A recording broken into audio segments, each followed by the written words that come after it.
সুপ্রভাত বন্ধুরা, সবাই কেমন আছো? আশা করছি খুব ভালো আছো। আমিও বেশ ভালো আছি। আজকে সারাদিনে একটু ব্যস্ততার দরুন আমি কোনো কিছু ভিডিও সেইভাবে করতে পারিনি, কিন্তু অল্প অল্প ছোটো ছোটো যেটুখানি পেরেছি সেটাই তোমাদের শেয়ার করছি।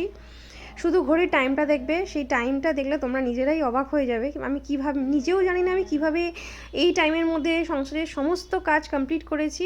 আসলে সেটা ব্যাপার না, আসলে আমার ছোটো ছেলে ঘুমাচ্ছিল, সেই জন্য সেই ফাঁকে আমি কোনো ভিডিও ক্লিপ না নিয়ে শটাফট সব কাজ কমপ্লিট করে নিয়েছি। তো দেখতে থাকো আজকে। আশা করছি ভিডিওটা ছোট হলেও ভালো লাগবে। আর আরেকটা মজাদার জিনিস তোমাদের দেখাই, যে আমার ছেলে কিভাবে ঘুমিয়ে থাকে সেটা দেখো। শুধু দেখলে হাসতে হাসতে পেট ব্যথা হয়ে যাবে।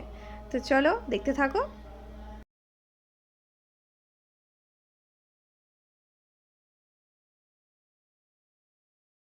দেখো শুধু কিভাবে ঘুমাচ্ছে। চলো আজকের মতো টাটা, বাই বাই।